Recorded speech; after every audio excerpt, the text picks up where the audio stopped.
Good evening and welcome to गना shot. गना shot में आप सबका स्वागत है।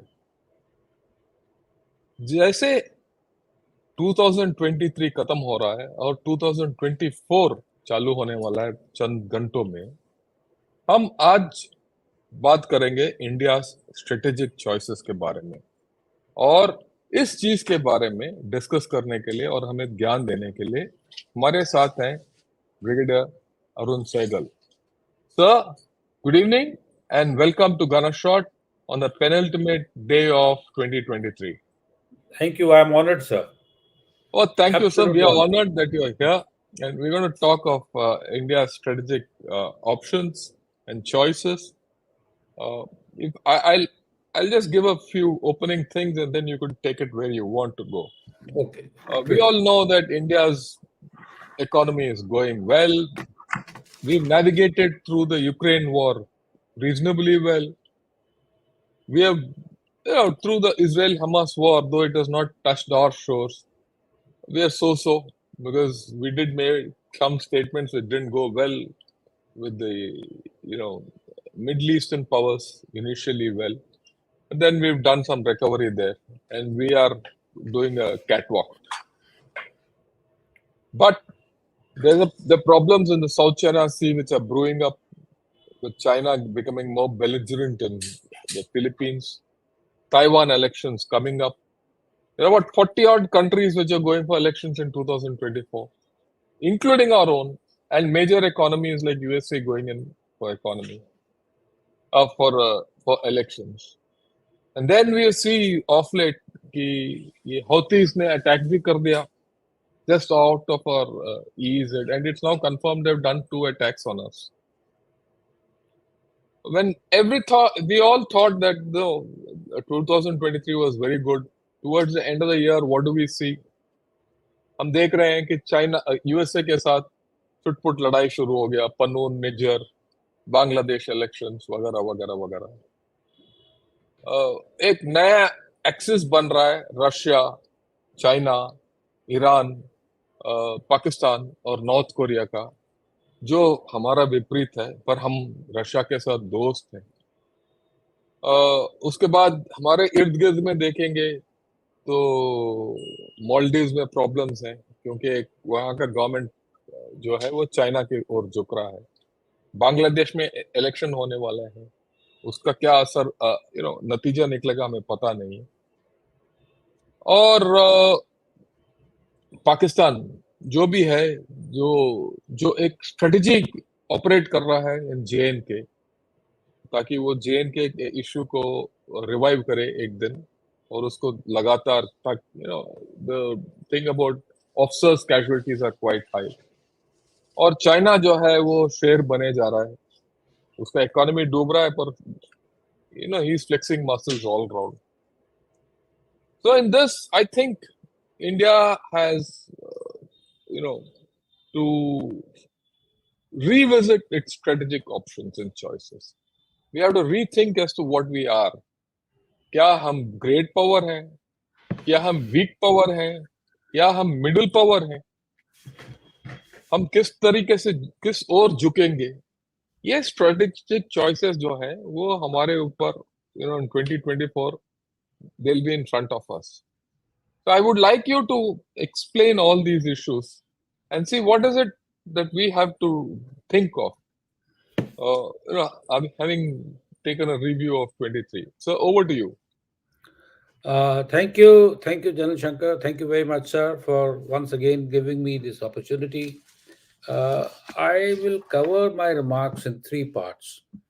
In the first part, I will try and evaluate what is the middle power and where does India stands on the peg of what a middle power ought to be. The second, I will cover in brief. You have already mentioned a lot of things about India's in 2023, but my more focus part would be what happens, what can we expect in 2024, particularly what are our strategic choices. And this I will cover by looking at India from 3 concentric circles. The first circle will be our strategic neighborhood. The second circle will be our regional environment, and the third would be the global perspective. How do these things? So the whole idea would be from the closest to the farthest. How do we enmesh our strategic options, and how are we strategically placed? Coming to what is a middle power, I have tried to, based on an excellent paper written by General Shankar and our earlier discussion, but I was very, I mean, hugely happy. I mean, I'm very glad to see the output that he had produced on what ought to be a middle power. So, what are the attributes of a middle power? The first attribute is strategic autonomy or non-alignment or non-involvement in bloc politics. That's the first one. Second is sufficient power and influence to shape regional discourses on its own or in support of other major powers. Third, desire derive their status based on what I call GET. GET is geography, economy, and technology. Fourth is how is the geostrategic location, his political leadership, and governing system operates, and its international standing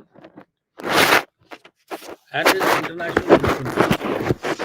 How does it subscribe to multipolarity, avoid unilateralism, and tends to state its choices? Is it a revisionist or a transformational?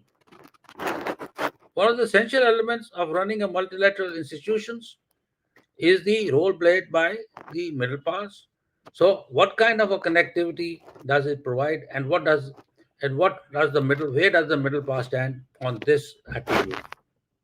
If I take these things into account, uh, India is a classic middle power. It is a non-aligned to any bloc.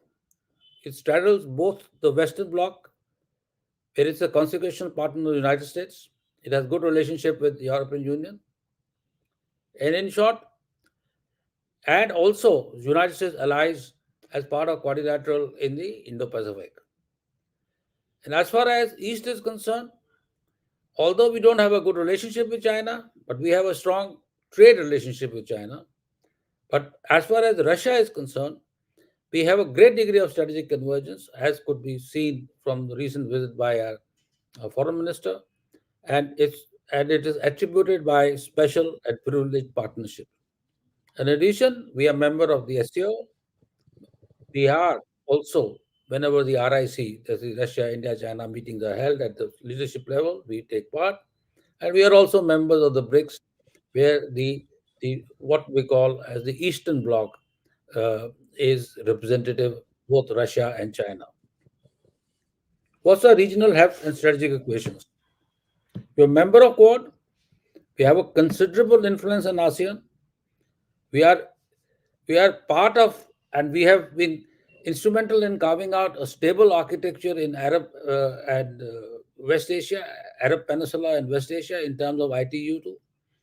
Before the Hamas attacked Israel, we were on the course for developing an important economic corridor called the IMEC. We must also understand is that as far as the power dynamics are concerned, after China, we are the most consequential power in Asia. There is no other power which can come match us in terms of complete power and influence in this complete national power. India dominates the sea lines of the communication and is central to trade, maritime trade, which is 70% of the trade which supplies to the entire Indo-Pacific. We are the fifth largest economy. We are an emerging market, and we are becoming increasingly critical to the global supply chain management. Recently, a very senior member of a very major equity house said about investments. we were talking investments. What he said was interesting. He said, as far as India is concerned, stability in India is given. What we are looking for, in addition to India, are the alternative markets in ASEAN. Now, that is the kind of uh, of appreciation or the kind of perception people have in terms of India. Global have, I told you, we straddle both the Eastern and the Western bloc. We had a successful holding of G20. We were successful in also inducting African Union as a member of the G20. We are creating an indigenous ecosystem, defense ecosystem, which will support us in the long run. We hope by 2047, India would have developed and evolved into a major defense economy. And our strategic autonomy is not in terms of that we are independent, we don't take. No. Our strategic economy is defined by our interest based perceptions of power and influence. We are an emerging technological power and key component of supply chains. We believe in multilateralism. We avoid unilateralism. We are not a status quo power, but yes, we do not want to be an imposer on anything. India does not look for any territorial aggrandizement on any domain. India is basically interested in ensuring that its own territorial sovereignty is maintained, and India is given the kind of, of status that it deserves, being the kind of power it is. Now, having seen that, now let me come to what happened in 2023. India's notable successes in 2023 are we held a successful G20. It was not easy to get that consensus statement. No doubt the Americans helped us. But it was also important for the United States also, because India's holding of the G20 and the manner which we inducted the African Union as part of it, we provided for the first time after a long time a credible connectivity to the West, i.e., United States, to the global South. We have, apart from that, we have been an influential player of Quad. We have signed large number of FTAs. One of major FTA which we signed this last year was with Australia, and we are on the threshold of signing our first FTA with the European Union. With United Kingdom. As far as the the the conflict in Arab-Israeli conflict is concerned, that is a matter of concern for us for two reasons. One is that it is taking away the focus from the regional stability and economic growth that was being sought to be created as part of the IMEC and ITU2 connectivity initiatives, primarily to ensure that this region, which is energy rich, and energy is not going to go last, but becomes a new economic powerhouse, which can become integrated with India's growth potential, particularly as India is going to become a $5 to $6 trillion economy by the end of the decade. So for us, it's very important. But this has upset, this conflict has upset. But what is worrisome for India is this, that the conflict has shifted focus, and incrementally it is shifting focus from the Hamas Israeli conflict to what is now called the maritime trade in the Red Sea. Now, this is going to be a much bigger issue for India, because rerouting of one container enhances the cost by about $1 million. So already if you, I'm sure you are, my listeners are aware of the fact, is that the basmati rice prices are going up, and so will tomorrow. There's a 2% increase even in the energy prices. So this will hurt India's economy, particularly coming at a time when we were on a path of growth and consistent GDP growth. So this is an issue that will bother us. We have deployed our ships. We are trying to create a certain degree of security architecture on our own and in concert with our other partners and players to ensure that the maritime trade is not disrupted. But this is an area of concern. As far as the Ukraine conflict, as far as our relationship with the big powers are concerned, I have mentioned United States is a consequential partner. We are having a reasonably good relations, despite what has happened in the Panun case, etc., etc. These are what they call ripples in the history of bilateral relations. They do not and they cannot derail such relationships. If we presume that they have the capacity to or derailing of relationships, then I'm afraid we have to start re-looking at the sanctity of our relationship and whether it is worth even pursuing, because it's on such a narrow issue.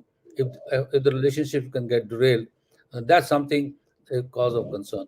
But in my personal opinion, that it will be a slow process, but we will overcome this, like something like what the Prime Minister said in the FT interview. The second issue is a relationship with Russia. Russia's relationship is very consequential. It's not only about military relationship. It's not only about oil, but Russia provides us, as as you would have noticed, that we have signed an economic agreement with the Central Asia Caucus. Now, TICA agreement is an important agreement, particularly to link ourselves with the Central Asia or the what they call the Asian heartland, Macinder's Asian heartland. And added to that, we have also attempted to strengthen the INSTC corridor, India North South Trading Corridor, International North South Trading Corridor, in which Iran becomes a partner. So, in short, what we have done is that we have created a new window of opportunity for us in Central Asia.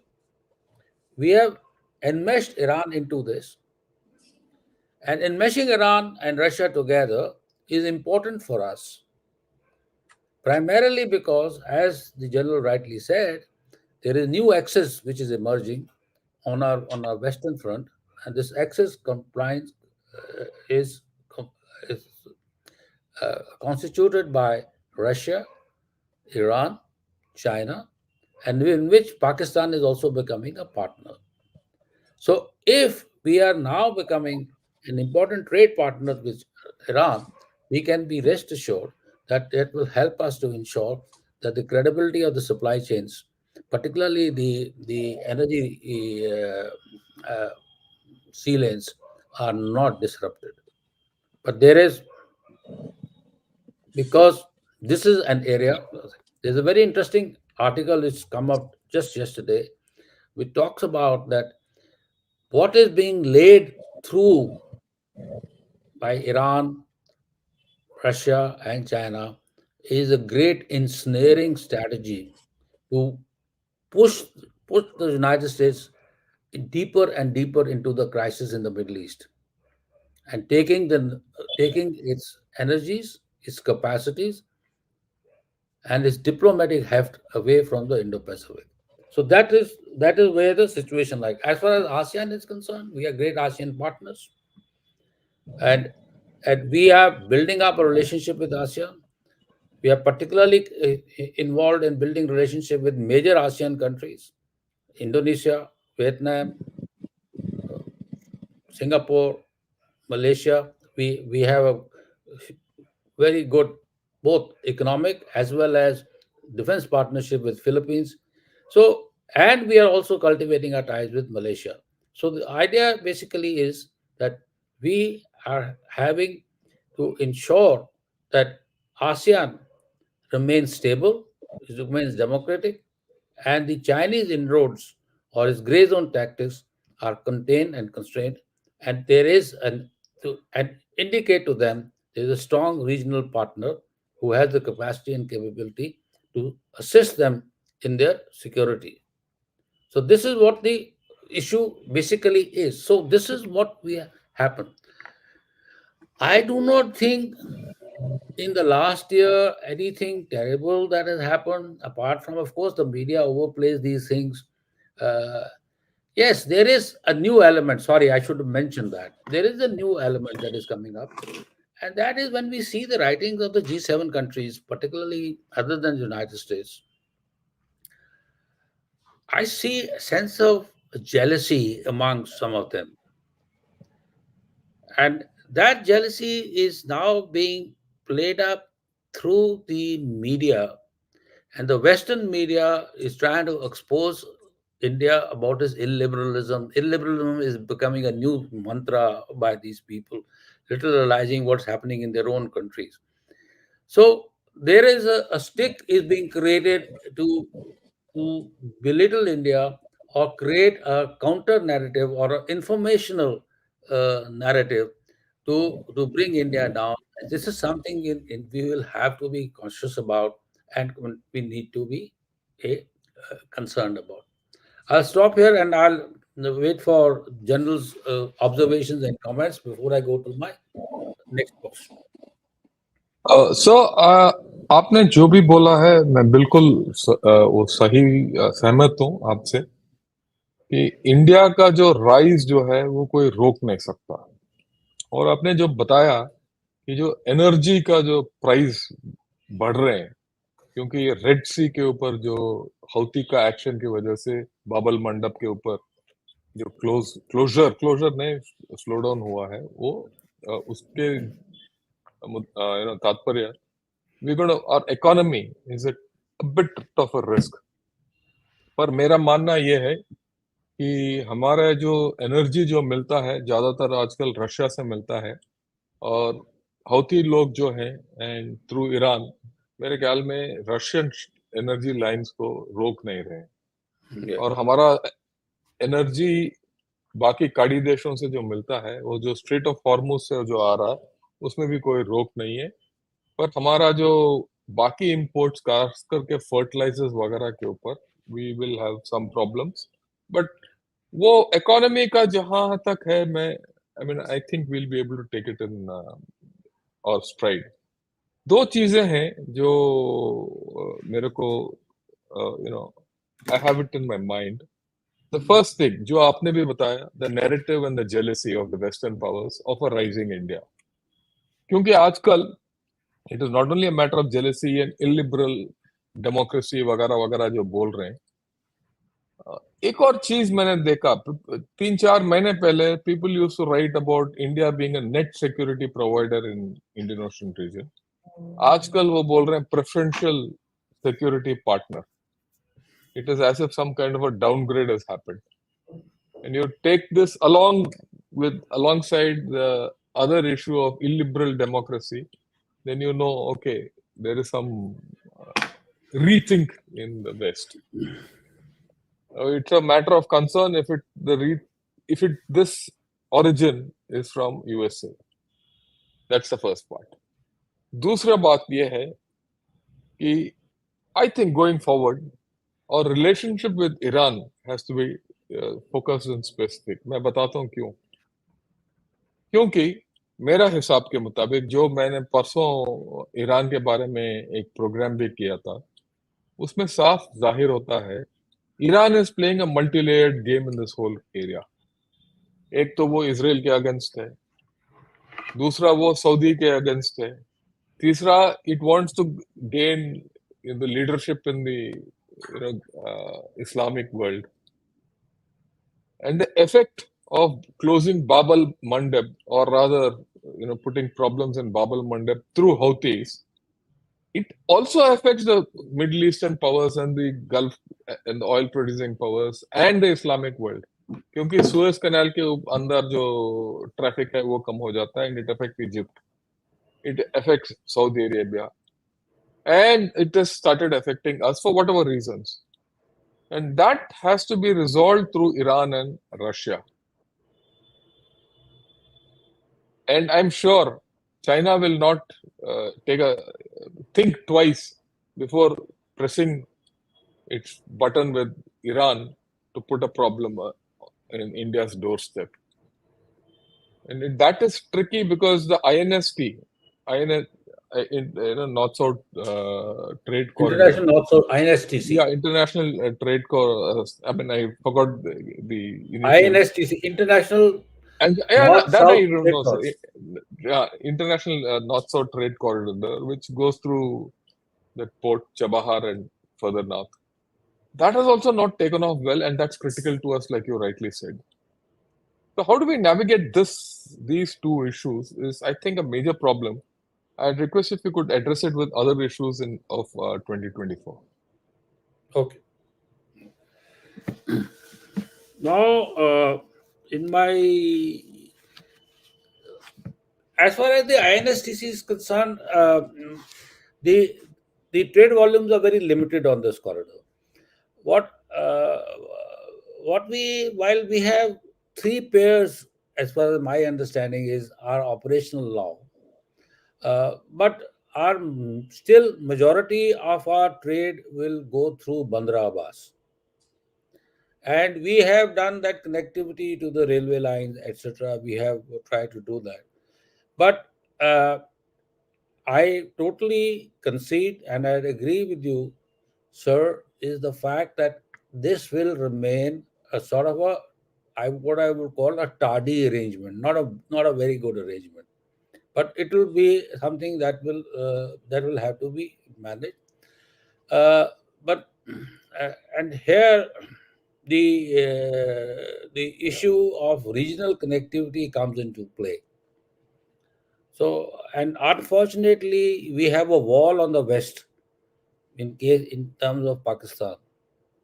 So that is an issue that we'll have to always remain concerned about. Uh, so, so now that and with these little remarks, let me come to our what is the future like. Like I said, I will cover this into three segments of what I call the three circle framework of India's strategic focus. The first circle is our neighborhood. Our neighborhood is defined by two perspectives. We continue to have legacy disputes. We have not resolved them. We try to resolve them, but unfortunately, the situation is that we continue to have a very, very sharp and poor relationship with Pakistan. Our relationship with Pakistan, despite our efforts, asking them to stop cross border terror, we can resolve all issues through discussion, continues. But the proxy war and terrorism has become Pakistan's preferred instruments, and that is why we are continue to hold and deploy forces on line of control, and continue to deal with the kind of situation that we are faced with in Srinagar, in the valley, as well as in Pir Punjab. Something which we can handle, but which is something which is uh, making us invest costs. As far as China is concerned, it's a very tricky issue. China doesn't look at India only as a neighbor. Line of actual control for China is a line to exploit and coerce India. China is conscious of the fact that India is the second largest power in Asia. It is acquiring attributes to be a major player, and over a period of time, along with this partnership with the United States and as a credible partnership with the United States, which is only going to increase in my personal view, particularly because as I see the American influence slightly on the decline in 2024 and remaining, uh, you know, intermittent in because of their other concerns. India's focus is going to rise, and because of that, we'll see a greater pressure from the Chinese.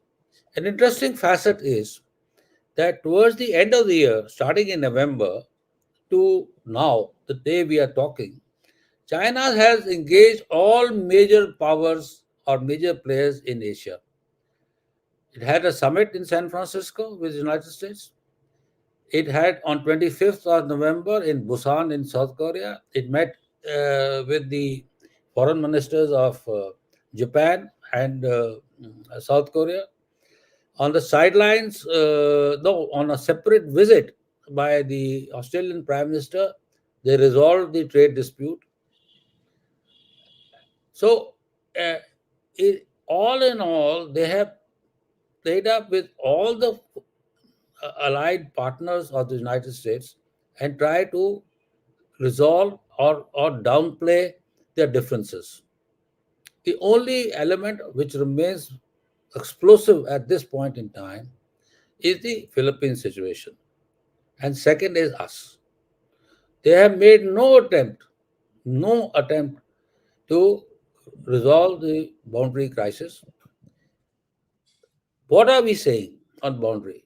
Our simple demand from the Chinese is that let us resolve the two outstanding issues.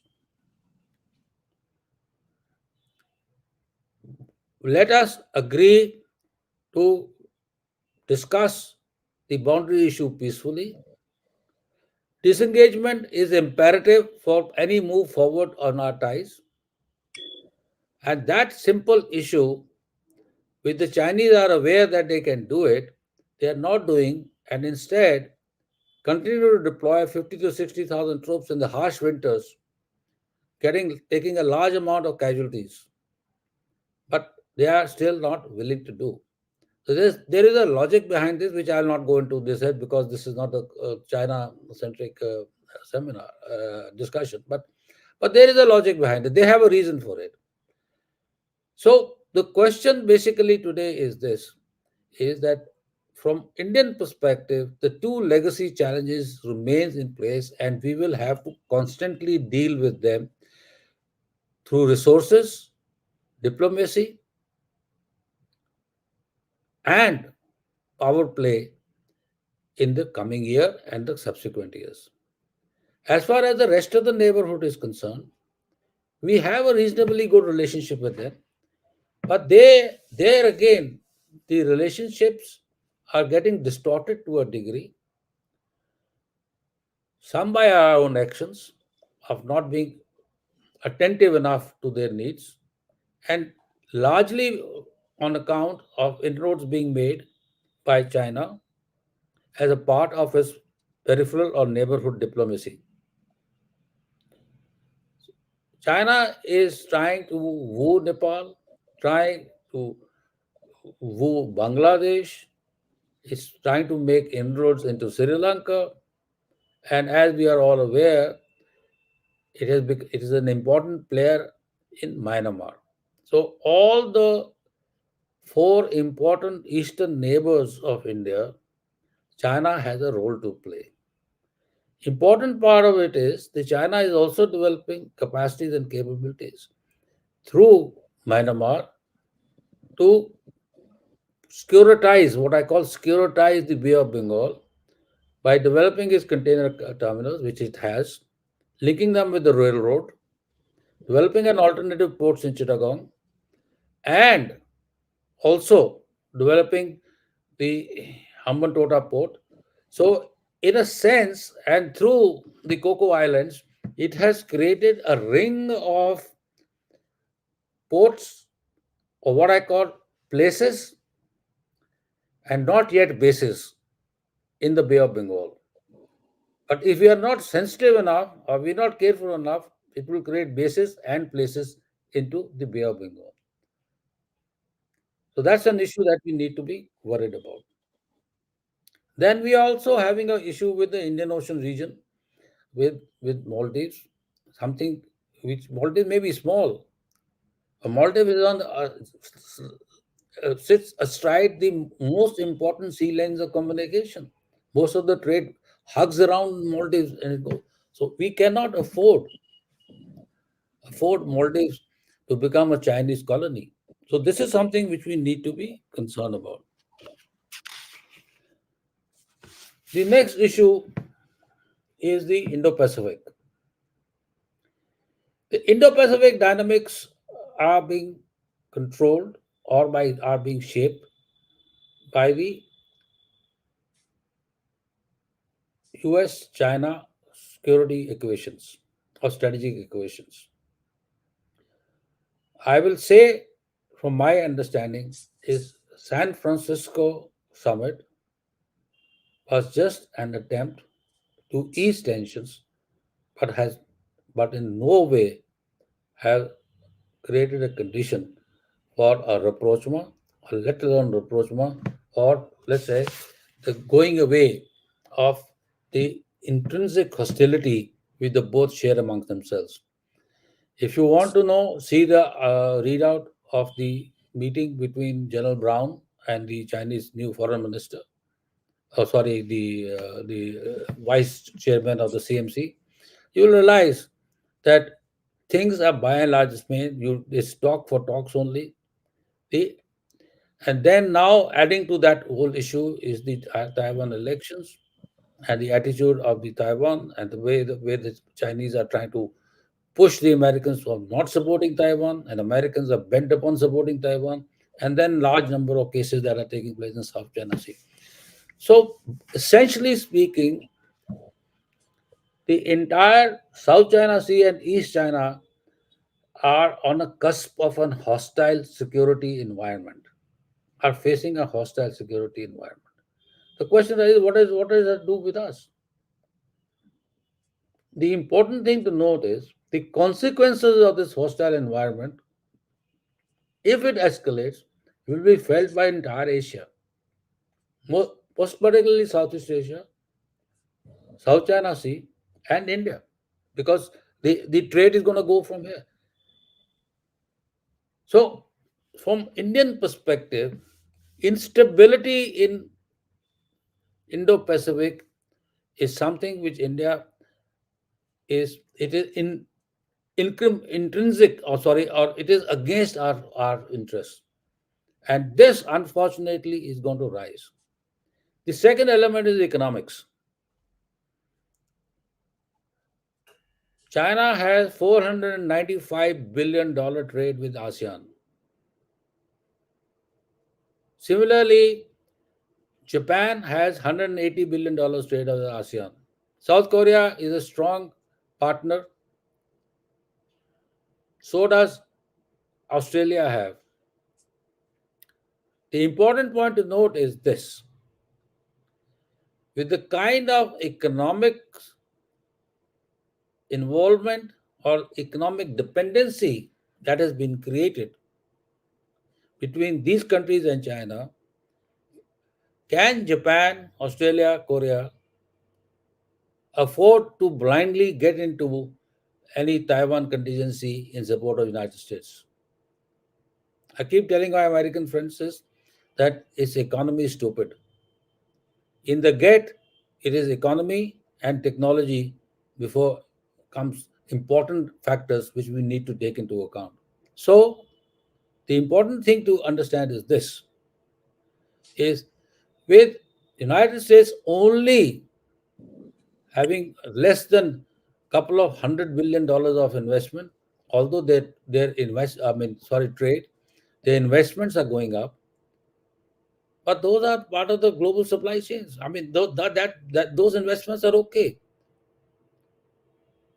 But the important point is that ASEAN is in both the maritime ASEAN, which I call the Philippines and Indonesia, and the peninsular ASEAN, are all part and parcel of Chinese economic sphere of influence, and so are Japan, Korea.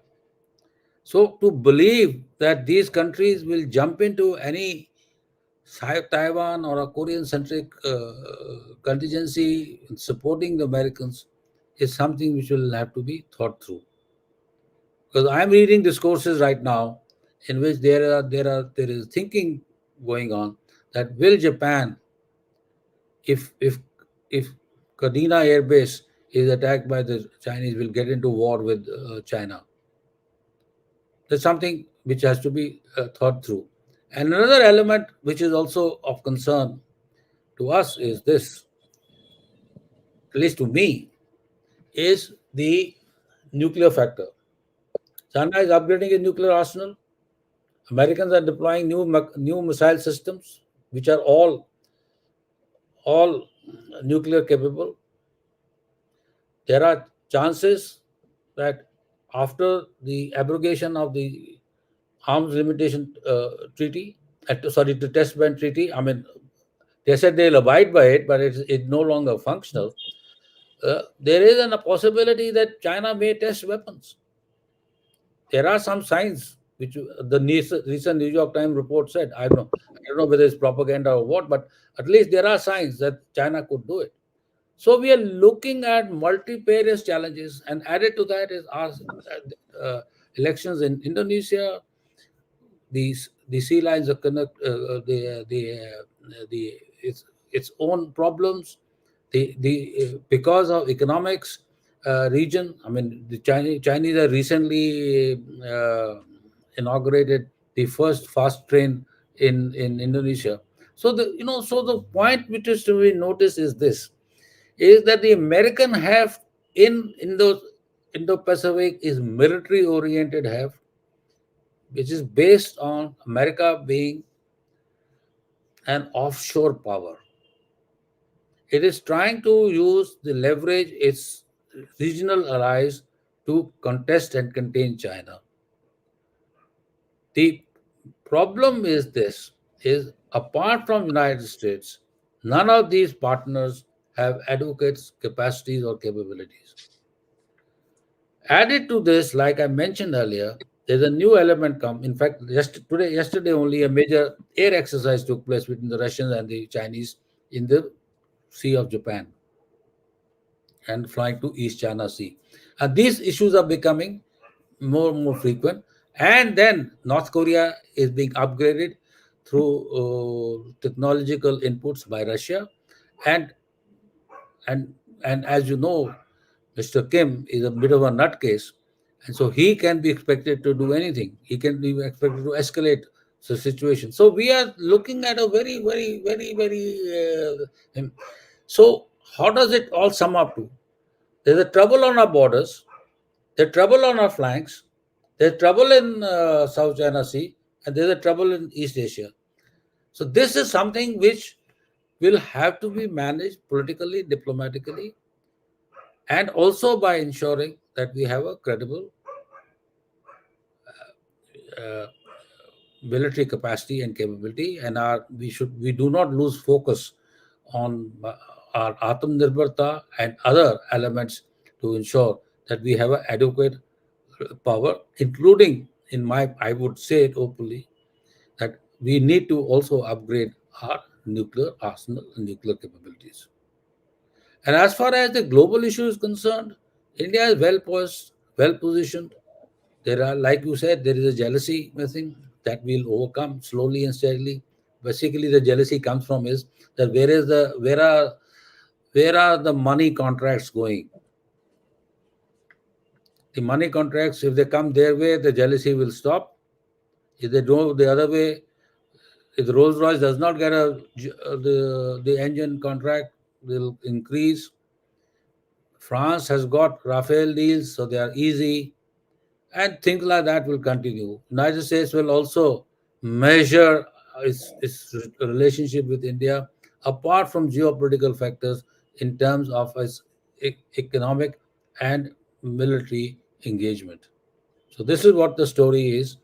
I will stop here. If there are any questions or you want to highlight any issues, welcome. Right. Thanks a lot, sir. I think you made some very important points. The first point is that let's go to East Asia.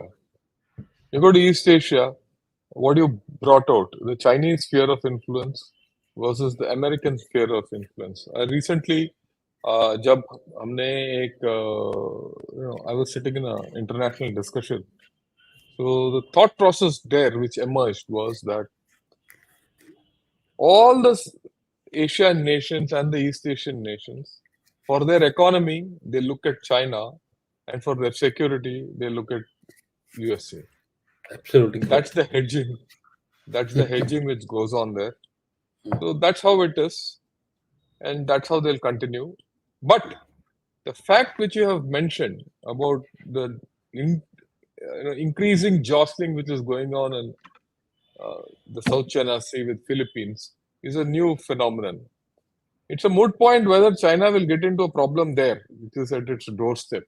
But should it get into a shooting match out there by some chance, then मेरा अनुमान ये है कि every country which is involved in the South China Sea dispute will get involved for the simple reason that their islands are all intermixed.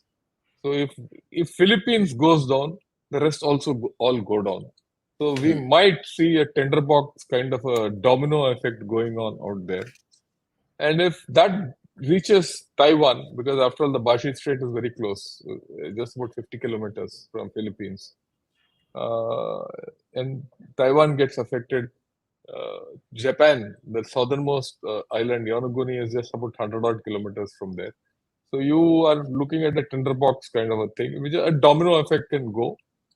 But then, जो भी वहाँ होगा होगा, our choices as to what we do in those conditions become pertinent. So the difficult question is when anything happens there, what will our response be? Because that management will be different. And that management has to factor in that West Asia crisis will not go away. Yes. West Asia crisis कहीं नहीं जाएगा Israel Hamas war लड़ते रहेंगे हौतीस fire करते रहेंगे Iran अपना game खेलता रहेगा अगले 4-5 महीने के लिए इसमें दो राय नहीं है और इसी 4-5 महीने में अगर ईस्ट एशिया में भी कुछ हो गया तो हमारा रवैया क्या होगा is important well we will have to cope with the neighborhood inconsistencies but the larger thing हम हमारा strategic choice क्या होगा there's a major issue and I think we are coming into a major strategic choice regarding our neighborhood policy ये ठीक है बोलना neighborhood first तो सवाल ये उठता है कि क्या हम neighborhood first कर रहे हैं अगर कर रहे हैं तो जो भी गतिविधियां हमारे नेबरहुड में हो रहे हैं वो तो हमारे अगेंस्ट जा रहे हैं बांग्लादेश से जो हवा आ रहा है वो वर्चुअली एंटी इंडियन है चाहे वो इलेक्शन कोई जीते या ना जीते I foresee certain problems there. Malt Yes. isn't a big issue of its own, and considering our state of Manipur and where Myanmar is, and the Chinese involvement out there, so there is instability there. So these three countries plus what you look at Pakistan and the pressure which China is putting on Bhutan, we need to have, in my opinion, a very clear-cut policy as to how we have to change our track as far as our neighbors are concerned. So that's another major strategic choice which we have to make. You have to make a strategic choice with your neighborhood. You have to make a strategic choice of balancing your interests between the East Asia crisis, which is going to, which is any time which it might erupt, might not erupt, but the crisis will continue. If it erupts, it's a war. If it doesn't erupt, the tensions will continue. And in the West Asia, anyway, this problem is going to increase. So our problems are going to, go up. The third point which you said is the issue of the nuclear kahani. The nuclear kahani, in my assessment, is that, and having studied the, PLA-RF in quite a detail, notwithstanding the sackings of PLA generals, which is still ongoing, just today they have sacked about 9 PLA generals also. And this is today's evening's news. For whatever reason, I still feel their change in their nuclear stance, which they have shifted. They have shifted from no first use to something like between no first use and first use by using launch on Warning. demand, launch on warning kind of a posture, with the shifting, with the, unambiguously, and the expansion of the nuclear arsenal. I think 2024 will be a defining year where we'll be forced to take a call कि क्या हम हमारा वही कहानी nuclear policy चालू रखेंगे या do we change because you don't change you are in a problem right? And all this has to ensure that you don't miss out on your economic growth. And this could be hostage during the elections. So these are my views on what you have said. If you want to have a response to this or highlight anything else, we can, and then I'll take questions. So, No, no, I totally agree with you, sir. I mean, I absolutely. I mean, these are the four areas we have to manage our neighborhood. We are not doing a great job of it. We are going to face regional tensions. We have to find a strategy to deal with them, and there will be a spillover effect, as you rightly said. We have to deal with West Asia. I mean, this is something which we thought we had covered it, and then we, of course, the nuclear issue and the economic growth. Absolutely correct. I mean, there is, we cannot sit today. If you want to be a consequential global player, you cannot overlook these things, and you can only deal with these things by developing intrinsic comprehensive national power, and for that there are many things to do. I mean, I was talking to my technology friend the other day. I was telling you. He says what we basically need is the materials. Ma- Materials engineers. We do not have enough materials engineers. I mean, if we do not have enough materials engineers, you cannot go anywhere. You cannot do any this whole business of semiconductors, etc., all dealing with mineral. I mean, no, basically we need to develop capacities and capabilities in critical areas which sometimes we overlook and we take them. Uh, the difference between China and India, sir, is basically this. Starting from Xi Jinping to almost every leader is an engineer. In our case, majority of the leadership is generalists. So the understanding of technology is just simply not there in our perception. If we say it is somebody else's work, we'll hire people. You cannot hire people. You have to develop people. You have to develop people to do that work. We don't have. Sorry. Thank you. I've finished. Sorry. yeah, I go with you, sir, but that's a thing which we will tackle because, like I told you, I was just telling you, और मैं सबको बताना चाहता हूँ कल से गना shot take शुरू होने वाला है हमारा फर्स्ट वीडियो और वो ऑन आर्टिफिशियल इंटेलिजेंस हम जारी कर रहे हैं और ये देखते हैं कहाँ तक हम लेके जा सकते हैं इनिशियली थोड़ा स्लो होगा उसके बाद आगे बढ़ेगा और दूसरी बात मैं बार बार बताता रहूंगा ये मैंने गाना शॉट में आर्म फोर्सेस वेलफेयर के बारे में भी मैंने शुरू कर दिया और कृपया जो भी आप देख रहे हो वो जो वीडियोस हम हर हफ्ता दो वीडियो हम जारी करेंगे 2 या 3 कृपया ये जो जिस फौजी को आप जानते हो उसको बोल दीजिए दे दीजिए और उनको बोलो कि please have a look at it and उसके Sure. साथ साथ if you don't know a फौजी उनके बीवी को दे दीजिए क्योंकि द फीडबैक आई गॉट कि thanks a lot for the effort you are taking all the videos which you see which you are sending our husbands might not see but it is very important for the ladies to see because wo bhi they have 50% equity in our lives. So that is something which I'd request you. And lastly, kindly subscribe to Gana Shot more, and please press the like button and tell your friends also to come over because I see 2024 is going to be very critical for India for many reasons, and we'll see how we'll analyze that. Okay, so we'll take a few questions. Uh, right, the first question is So after EM's S. Jaishankar's visit, what is the new equation on the table? You did mention it, but I think it deserves a slightly So more greater deliberations. after visit to Russia, you mean? Russia. Okay. So look, it's important to understand Russia has been our very important partner. Russia has stood by us. We have never had uh, any problems in this relationship. We have managed to get just about every kind of technology that we wanted. They helped us at the time of crisis. What is little known to people is that post 1991, after the collapse of the Soviet Union, India also helped Russia.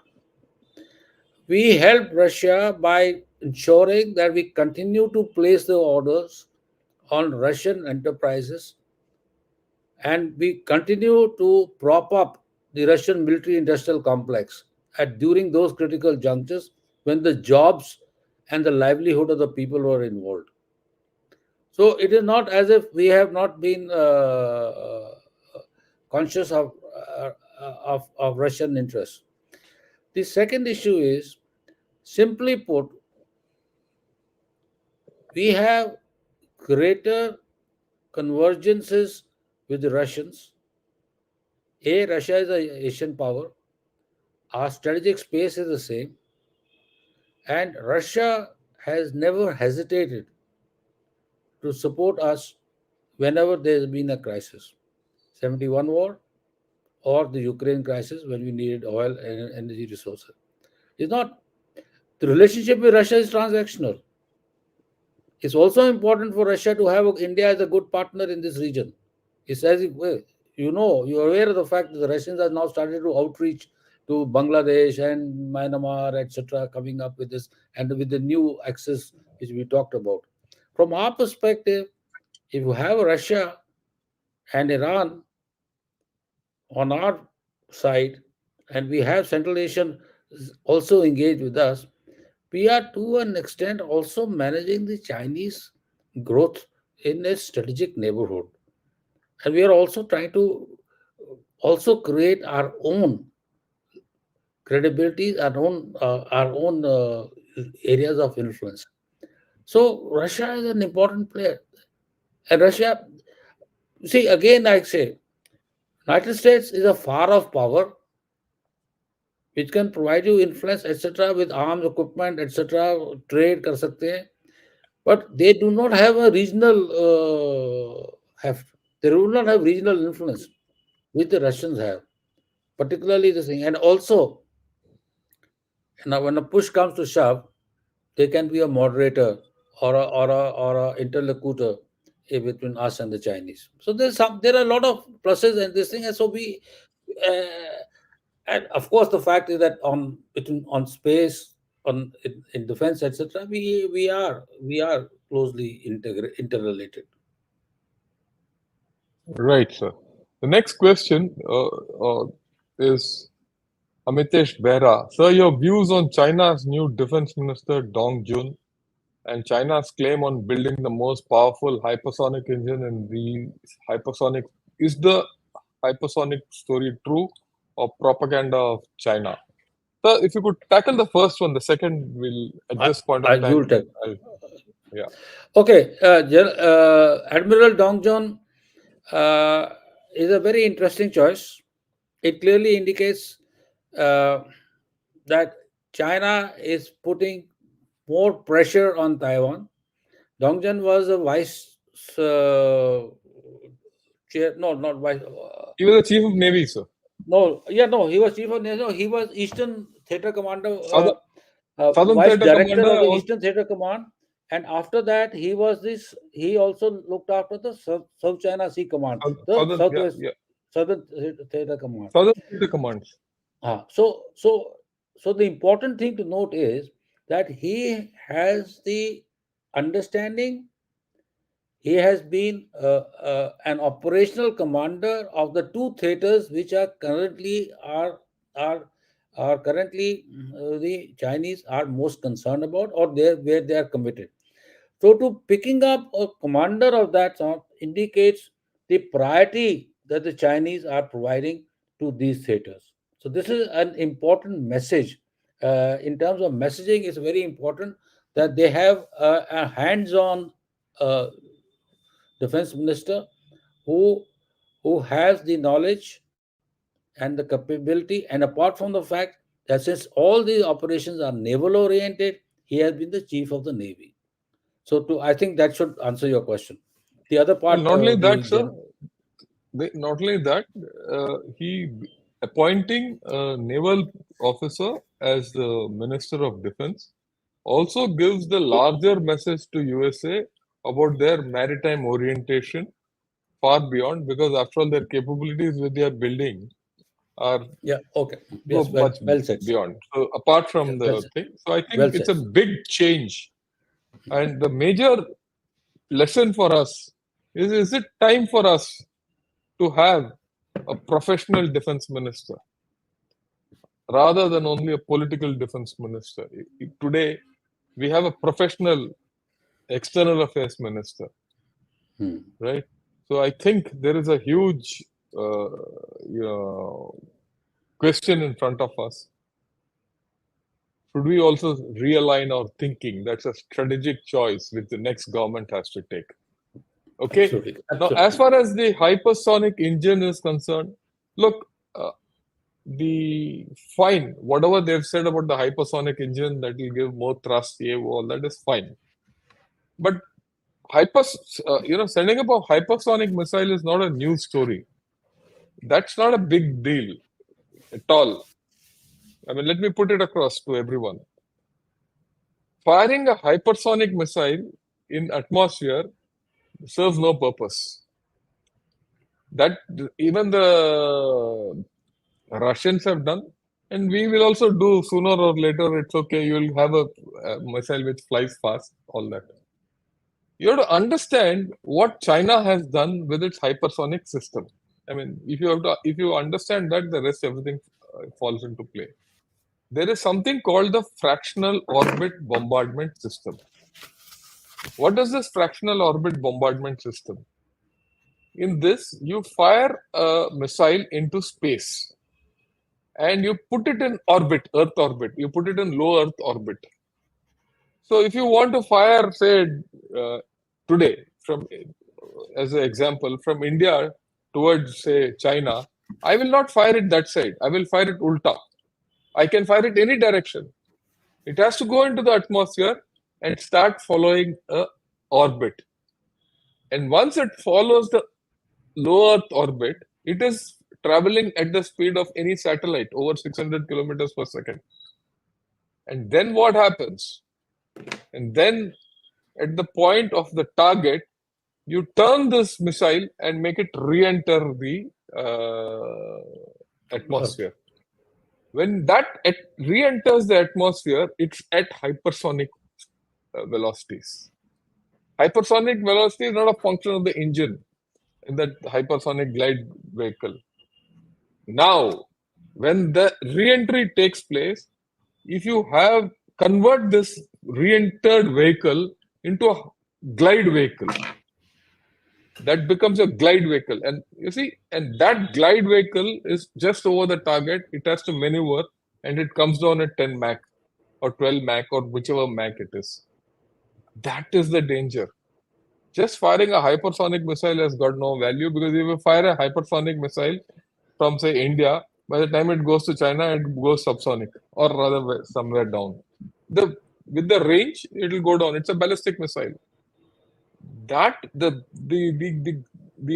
more difficult thing is a combination of a fractional orbit system with a glide vehicle. That is the dangerous hypersonic, and that is the thing which China has.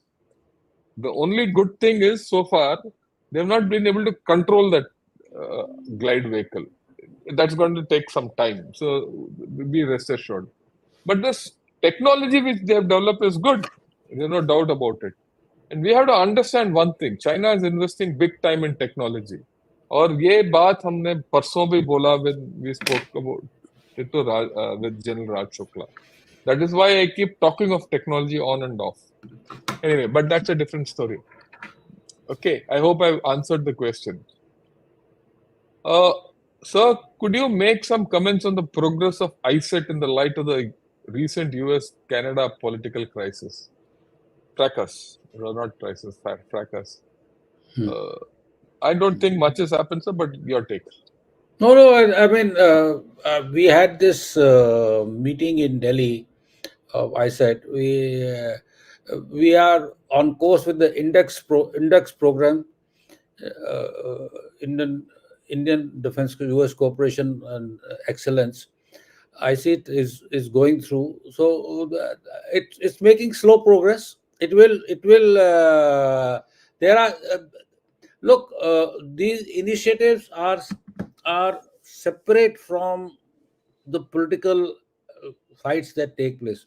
It doesn't happen that the only time we'll get to know that things are not okay if we find certain hiccups coming in the Congress. In the we have signed an assurance agreement of with the Americans of that the supplies that we have, it's called the sustainable supply agreement. uh, Once that those will not be hampered. So when we see those hiccups coming, or there is a greater degree of congressional hyperbole on these issues, then we'll get to know.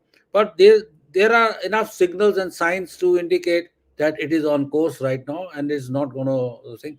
I don't think Americans at this particular point in time are in any position to go beyond rhetoric on the Panuan case, Yeah, etc., etc. They will be on course as far as the relationship is concerned, and they are also aware of the fact that India is a capable partner. And also there is I mean, I would not take it as a like the Times of India says, is this a as a sort of signaling by calling Macron and Jaishankar's visit to Russia is a signal to United States. No, it's not correct. I disagree with that. These are part and parcel of your normal negotiations of a middle power which has to maintain relations with all partners of consequence. They are partners of consequence to us. Like United States is a partner of consequence. We are not a ally of United States. Japan, France is a partner of consequence. Russia, like we just discussed in our discussion, is an important player. So we need to get it. So it has to be looked at on a little more mature and a much more on a nuanced broader manners. point of view, rather than getting कि उसने उसके घर चला गया, क्यों चला गया, वो उसका दोस्त बन Mhm. गया, ऐसे नहीं होता है. But ठीक है, sir. That's okay. That's part of the deal. So the next question you already answered. I'll just tell Shrutik. What's the real strategic value of Russia to us today? I think this was explained in lot of detail. It's a very consequential partnership. Just don't discount Russia at all. Okay, if you will discount Russia at your peril, we will discount Russia at our peril, and I don't think we'll do anything on that issue. Okay, Shrutik again. He says, when will we see aggressive action against PLA? Just be cool. Okay, this is no time for us to take aggressive action. I've already repeated this many, many, many times. Yes, sir. The aggressive action against PLA is being taken by General Winter. So, yeah, that's also another point. PLA is having a lot of problems in maintaining all those troops out there. But that's a price they're prepared to pay. That's the way they are. But as far as we are concerned, please remember one thing, which I think has come out today, and it came out day before yesterday when we discussed this with General Raj Shukla also, is that today India is a power which has the capability to defend itself well. Our territorial integrity is not at stake, but it has a long way to go before it becomes a power of consequence to be a net security provider anywhere X Y Z. Unless we get to that status, you can't start becoming aggressive, right? You don't have the capability to be aggressive. Today, you have the capability of absorbing anything which comes on you and then retaliating back. That capability we have along this thing, but this is not the time for us to go aggressive, right? So we have to be realistic in the way we think. Okay, Uh, Next question: how do we tackle the Pannu situation? I don't think that, like he's already said, that's not a great deal at this point of time. Uh, Pannu and all, I have now. I don't think it's gone out of the news even in USA, so I don't think we should bother too much about it, right? And I also want to highlight that, look, as much as we need USA, USA needs us also. Yeah, yeah, absolutely. Because Sehgal did mention that, the US influence is decreasing. And in the decreasing US influence, if it loses India, then you can imagine where it goes. There's got a problem. Okay? Okay. Right. So I don't see, so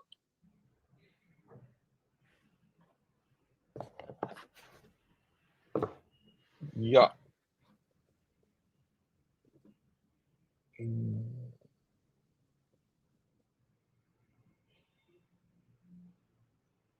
I think we've generally finished the questions, sir. The others are all other kinds of questions, which I'll take on later on. Those of you who are given questions which are not to the context, not to the subject, just roll it over.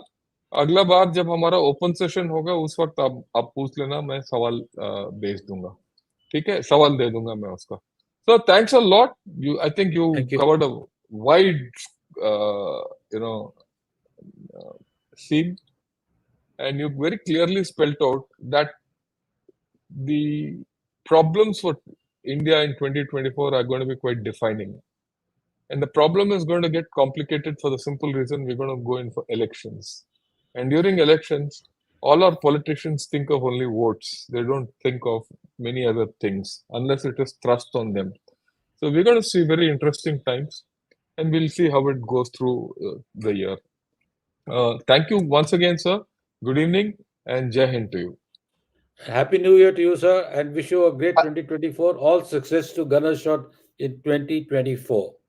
Oh, thanks a lot, sir. I will sure at the earliest opportunity in 2024, you must come, and we should talk of India's relevance or strategic importance to China.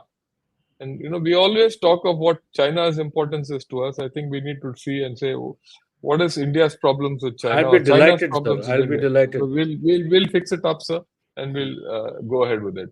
Thanks a lot, sir. Good evening Thank you. and Jai Hind to Thank, you, and wish you and your family a very happy New Year too. thank you, sir. Thank you. Very kind. God bless you, sir.